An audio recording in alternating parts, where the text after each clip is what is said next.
இந்த பட்டியலின மக்கள் மீதான அந்த கொலைவெறி தாக்குதல் தொடர்ச்சியா நடந்துகிட்டே இருக்கு. இதுக்கு தமிழ்நாடுடைய அரசு எந்த ஒரு நடவடிக்கையுமே எந்த அரசுமே எடுக்கல. அது அதிமுக இருந்தாலும் சரி, திமுக இருந்தாலும் சரி, எந்த அரசுமே தலித் மக்கள் மேல, அதாவது பட்டியலின மக்கள் மேல மிகப்பெரிய கொலைவெறி தாக்குதல் நடந்தாலும் சரி, கொலையே நடந்தாலும் சரி, கொலையே பண்ணிட்டு திரும்பி வெளியில வந்துடுறாங்க. இப்ப நம்ம இதுதான் இது ஒரு கோரிக்கையா வைப்புதான் தமிழக அரசுக்கு நம்ம இத கொண்டு போய் சேர்க்க வேண்டியது நமது கடமை.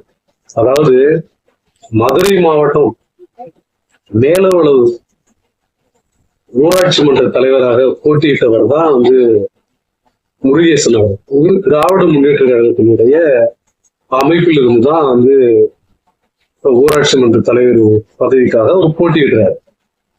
96ல அந்த தொகுதி மறுவரை செய்யப்படுது. அதாவது ஒரு எம்பி, ஒரு எம்எல்ஏவுக்கு போட்டியிடுறவங்க மட்டும்தான் அதுவரையும் ஒரு கொடுக்கப்பட்டவர்களுக்கு, அதாவது பட்டியலின மக்களுக்காக ஒதுக்கப்படும் ஒரு தொகுதியாக அறிவிப்பாங்க. அப்படிதான் இருந்தது. அது 96ல மறுவரை செய்யும் பொழுது ஊராட்சி மன்ற பொறுப்புகள்லயும் அதனுடைய தலைவராக அந்த ஊராட்சி பொறுப்புகள்ல போட்டியிடுறவங்களுக்கு பட்டியலின மக்களுக்காக ஒதுக்கப்படுது. இந்த மதுரை மாவட்டத்தினுடைய அந்த மேலூர், அந்த மேலவளவு கிராமத்தில் ஊராட்சி மன்ற பொறுப்புக்கு போட்டியிடுறாரு. அப்ப இதுல போட்டியிடும் போது இதுவரை தொடர்ச்சியா அந்த அந்த பஞ்சாயத்து தலைவராக போட்டியிட்டு அதில் ஆண்டு அனுபவித்து வந்தவர்கள் திடீர்னு ஒரு அவங்களுக்கு கீழே ஒரு சாதாரண ஒரு விவசாய வேலைகளை செய்து கொண்டிருந்த ஒரு சாதாரண ஒரு பட்டியலின மக்கள் ஒரு தலைவரா உட்காரும் போது அந்த ஜாதி வெறியர்களால அவங்களால பொறுத்துக்க முடியல. இதனாலதான் அவரு வெற்றி பெற்ற பிறகு அவருடைய தம்பி ராஜா கூட சேர்ந்து 7 பேர் இவங்க போறாங்க. போகும்பொழுது அந்த பஸ் வழிமறிக்கப்படுகிறது. வழிமறிக்கப்பட்டு அந்த ஜாதி வெறியர்களால் படுகொலை செய்யப்படுறாரு. இதற்கு பிறகு படுகொலை என்பது மிகப்பெரிய ஒரு தமிழ்நாட்டையே உலுக்கிய ஒரு படுகொலை என்றால் அது மேலவளவு முருகேசன் அவர்களுடைய அந்த படுகொலை என்றது. ஆனால் இந்த படுகொலைக்கு பிறகும் கூட தமிழ்நாடு அரசு ஒரு சிறப்பு சட்டத்தை கொண்டு வரவே இல்லை. அதாவது பட்டியலின மக்கள் மேல ஒரு கொலைவெறி தாக்குதல் நடக்குது அப்படிங்கும் பொழுது, கொலையே நடக்கும் பொழுது கூட அதுக்கு ஒரு சிறப்பான ஒரு சட்டத்தை கொண்டு வரவே இல்லை.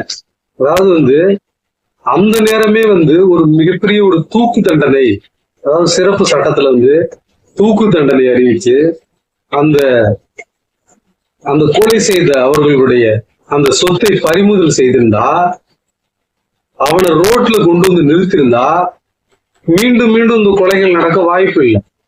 ஆனா இத அரசுகள் அது திமுக இருந்தாலும் சரி, அதிமுக இருந்தாலும் சரி கண்டுகொள்வதே இல்லை. அவர்களுடைய பார்வை அவங்க ஆட்சிக்கு வரணும், ஜெயிக்கணும், அதோட சரியா வச்சாதான் அவங்களுடைய அரசியல்.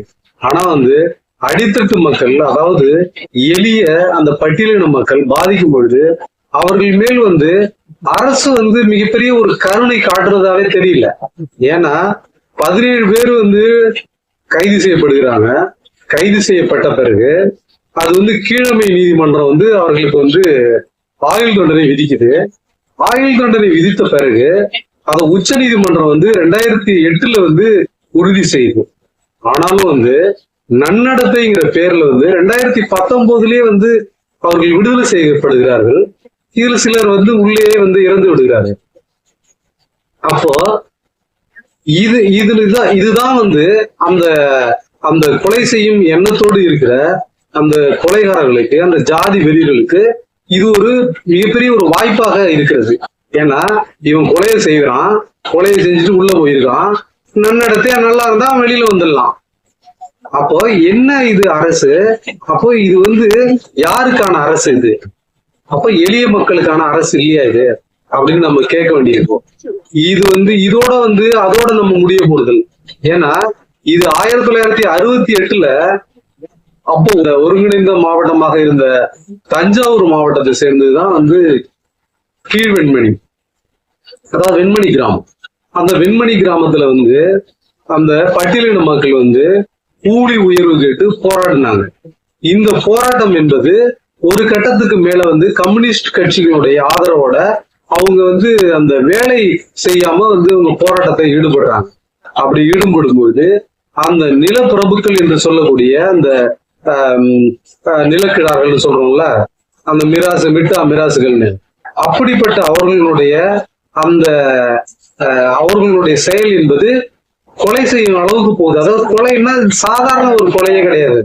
அது அந்த 44 அந்த விவசாய குடும்பத்தை சேர்ந்த அந்த பட்டியலின மக்களை ஒரு குடிசைக்குள்ள வச்சு கூட்டி அவர்களை தீ வைத்து கொளுத்தப்படுகிறார்கள். இப்ப 44 பேர் இறந்தவங்க யாருன்னு பார்த்தோம்னாக்க அவர்கள் எல்லாருமே பெரும்பாலும் பெண்கள், குழந்தைகள். இப்ப இப்படி ஒரு படுபாதக செயலை செய்த அந்த நிலப்பிரபுக்கள் உள்ள கைது செய்யப்படுறான், உள்ள போறான், திரும்பி அழகா வெளியில வர்றான் மறுபடியும். இது என்ன சட்டம் இது? அப்ப தலித் மக்களுக்கான எந்த விதமான பாதுகாப்புமே கிடையாது. அப்ப இத இந்த செயல்களை அரசு வேடிக்கை பார்க்குதா அப்படின்னு தான் நம்ம கேட்க வேண்டியிருக்கு. ஏன்னா 1968 நடந்த அந்த வெண்மணி கிராமத்தில் நடந்த அந்த கொலை என்பது மிகப்பெரிய அதிர்வலைகளை ஏற்படுத்தியது தமிழ்நாடு முழுவதும். அப்போது கூட இந்த பட்டியலில் மக்களுக்கு எதிராக இப்படி அவர்கள் செயல்பட்டார்களே, அவர்கள் ஒரு சரியான ஒரு தண்டனை அவர்களுக்கு கொடுக்க வேண்டுமே என்று அரசு நினைக்கிறதா என்று நாம் கேட்க வேண்டியிருக்கிறது. ஏன்னா அப்போதே அவர்களுக்கு அந்த தூக்கு தண்டனை நிறைவேற்றிருந்தா அவன் ஏன் வெளில வர போறான்? இதுக்காக தான் நம்ம அந்த சிறப்பு சட்டத்தை கேட்கிறோம். அவன் கொலை பண்ணுவான், கொலை பண்ணிட்டு கொஞ்ச நாள் நல்லவனா இருந்துட்டான்னா வெளியில வந்துடலாமா? அப்ப என்ன சட்டம் இது? அப்ப இதுக்குதான் இந்த சிறப்பு சட்டத்தை தொடர்ச்சியா கேட்டுக்கிட்டு இருக்கோம். இப்ப 68 நடந்தது. 1968 அங்க நாகப்பட்டினம் அந்த கீழ்வெண்மணியில அந்த 44 அந்த விவசாய கூலிகள் எரித்து கொலை செய்யப்படுகிறார். அவன் 44 பேரை எரித்து கொலை செஞ்சுட்டு திரும்பி கொஞ்ச நாள் அவன் நல்லா இருந்துட்டு நல்லவன் நன்னடத்தையின் பேர்ல அவன் வெளியில வந்துடுறான். ஆனா இதுதான் அவர்களுக்கு மிகப்பெரிய ஒரு வாய்ப்பாக இருக்கு. ஆனா என்ன செய்தாலும் பரவாயில்ல, நம்ம நல்ல முறையா உள்ள இருந்துட்டா வெளியில வந்துடலாம் அப்படின்னு ஊக்கப்படுத்துற மாதிரிதான் இருக்கு. மேலவளவுல இப்போ 1968 அது நடந்த பிறகு தூக்கு தண்டனை கொடுத்திருந்தா மேலவளவு கிராமத்துல ஊராட்சி மன்ற தலைவராக போட்டியிட்டு வெற்றி பெற்ற மாவீரன் முருகேசன், அதாவது உண்மையாவே மேலவளவு முருகேசன் மாவீரன் தான். ஏன்னா நம்ம மாவீரன் அலெக்சாண்டர் சொல்றோம், மாவீரன் நெப்போலியன் சொல்றோம். மாவீரன் அலெக்சாண்டருக்கும் மாவீரன் நெப்போலியனுக்கும் பின்னாடி ஆயிரக்கணக்கான படை வீரர்களோட அவன் அந்த மன்னர்கள் போவாங்க. அவன் ஒரு நாட்டினுடைய மன்னனை போர் செய்து அவனை அந்த ராஜ்யத்தை கைப்பற்றி அந்த ராஜ்யத்தை ஆளக்கூடிய செயலை செய்தவர்கள் தான் அந்த மாவீரர்கள்லாம். ஆனா நான் உன்னை கொலை செஞ்சிருவான், நீ போட்டிக்கிட்டா கொலை தான் செய்வான், உனக்கு கொன்னுதான் உன்னை கொலை பண்ணாம விடமாட்டேன்னு சொல்லியும் தான் செத்தாலும் பரவாயில்ல தன் மக்களுக்காக தன்னுடைய அதாவது யாருமே அதை போட்டி போட முன்வரல. அது மேலவளவு முருகேசன் தான் தன்னுடைய நெஞ்சுரத்தோட போட்டியிட்டு வெற்றி பெற்று தன் உயிரை இந்த மக்களுக்காக அர்ப்பணித்த மாவீரன் மேலவளவு முருகேசன் இறந்ததுக்கு காரணம் என்னன்னாக்க அது அரசனுடைய அது கையாளாத தனமா இது. அரசனுடைய அயோக்கியத்தனமான அந்த முடிவு. அதாவது அவங்க செய்யல, அவங்க அந்த 1968 அந்த கீழ்வெண்மணியில ஏற்பட்ட அந்த அந்த 44 பேரை எரித்து கொலை செய்தார்களே, அப்பவே அவங்க அந்த தூக்கு தண்டனை இந்த சட்டத்தை கொண்டு வந்திருந்தா அவன் ஏன் மறுபடியும் இன்னொரு கொலையை அவன் செய்ய போறான்? இப்ப இப்படியே போய்கிட்டு இருக்கு, இது தொடர்ச்சியா போய்கிட்டு இருக்கு. இதுல கௌரவ கொலைகள் வேற. இப்போ பாருங்க, இப்ப நடந்தது விஷயம் 2 நாளுக்கு முன்னாடி, 2 நாளுக்கு முன்னாடி நடக்குதுன்ற விஷயம். மயிலாடுதுறை மாவட்டம் தரங்கம்பாடி தாலுகா சாத்தங்குடி கிராமத்துல பார்த்திபன் என்ற 19 வயது இளைஞன். அவன் 17 வயது பெண், அந்த திவ்ய தர்ஷினின்ற பெண்ணை அவன் காதலிக்கிறான். இந்த காதல் இதுல இந்த காதல் பிரச்சனையால பல மாதங்கள் ஒரு உரசல் ஏற்பட்டுக்கிட்டே இருக்கும். அந்த குடும்பத்துக்கும் இந்த குடும்பத்துக்கும் உரசல் ஏற்பட்டுக்கிட்டே இருக்கு. ஏற்படும் பொழுது ஒரு கட்டத்துல அவன் அந்த தூக்கிலிட்டு அந்த கொலை செய்யப்படுவதற்கு முன்பு முதல் நாள் அந்த பார்த்திபனை அந்த பெண்ணுடைய உறவினர்கள் தாக்குறாங்க, கொலைவெறி தாக்குதல் நடத்துறாங்க. மறாவது நாள் 2 பேருமே அந்த பெண்ணும் இந்த பார்த்திபன் இருவரையும் தூக்கிலிடப்பட்ட நிலையில் அவர்களை மீட்கிறாங்க. உயிர் போயிடுச்சு. இப்போ அவன் காதலிச்சிருக்கிறான். அவன் ஒண்ணு கடத்திட்டு போல, அவன் காதலிச்சிருக்கிறான். அந்த பெண்ணும் காதலிச்சிருக்கிறான். இப்போ இதுல இவங்களுக்கு என்ன பிரச்சனைனா, இது ஆணவ கொலை. இது கௌரவத்திற்கான என்ன கௌரவம்? இவங்களுக்கு என்ன கௌரவம்? சாவ போற இவங்களுக்கு என்னத்துக்கு ஜாதி? இதுதான் இந்த ஜாதியினுடைய வெறிதான் இவ்வளவுக்கும் காரணம்.